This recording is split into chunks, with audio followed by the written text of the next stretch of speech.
Welcome to Domain 4, Food Service Systems. Topic A, Menu Development. Several satisfaction indicators to take into consideration when planning your menu. Satisfaction surveys are used to measure customer satisfaction and menu acceptance. A hedonic scale is used to rate foods from extremely likes to extremely dislikes. At the bottom of the slide, you'll see an example of a facial scale. These are used usually for children or clients who speak another language. How often a patron would be willing to eat an item is known as the frequency of acceptance. Plate waste is known as the amount of food left on a plate. This is usually self-reported consumption based on a patron's estimate. Another satisfaction indicator is the popularity index. This is used to analyze and predict an item's sales, chart the day-to-day variations in demand, as well as each item's popularity in relation to other items. There's a formula to determine the popularity index. This is when you take the number of servings of an item divided by the total number of servings of all items in that category for that day. On the next slide, we'll see an example. For this example, we'll be finding the popularity index for green beans on Wednesdays. First, find green beans on the chart and find Wednesday, and we'll see the number is 35. So the total number of servings of green beans on Wednesday is 35. Next, we'll find the total number of servings of vegetables for Wednesday. Broccoli is 78, green beans 35, carrots 92. When we add all of those together, we get the sum of 205. Next, we'll take 35 divided by 205 to get 0.17.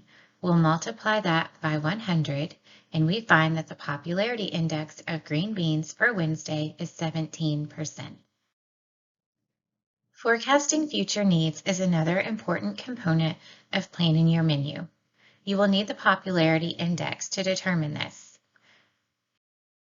For this example, we are going to look at carrots.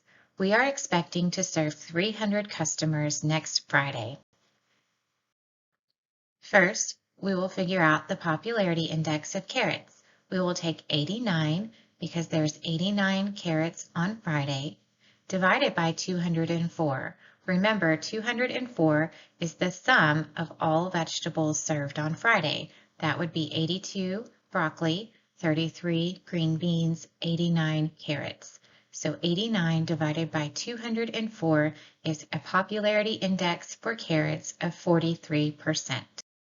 Now we will simply take 43%, multiply that by the 300 customers we expect to serve to get 128 carrots. So the forecasted future needs for carrots on Friday will be 129.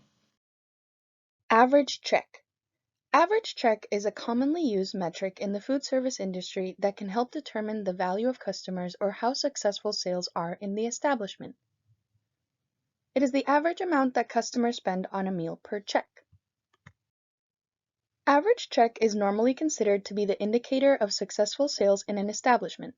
The bigger the average check, the better, because it means that the larger the total sales. It can also be helpful in detecting trends.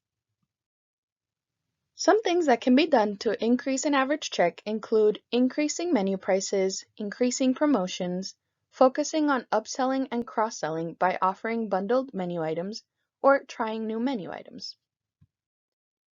Average check is calculated by dividing the total amount of sales in a given period by the total amount of checks or purchases in that same period. Benchmarking. Benchmarking is a continuous and systematic management process for measuring work processes, products, and services for the purpose of organizational comparison and improvement. It is a useful management tool for food service directors to use in leading their operations to achieve performance improvement. Benchmarking can identify comparative strengths and weaknesses and map out ways to enhance the experience of those that it serves. Popular food trends.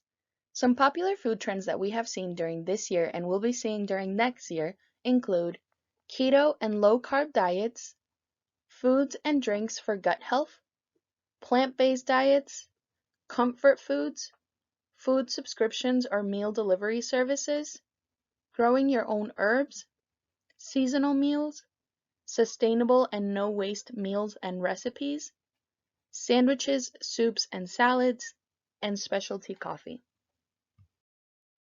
Disaster menus. Disaster menus are usually used in case of emergencies. These include floods, fires, tornadoes, blizzards, and ice storms.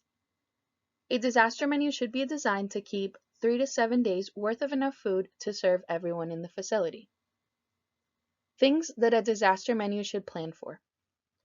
A disaster menu should plan to have multiple days of food supply available and be adapted to use perishable foods first, especially if there is a loss of power for refrigeration.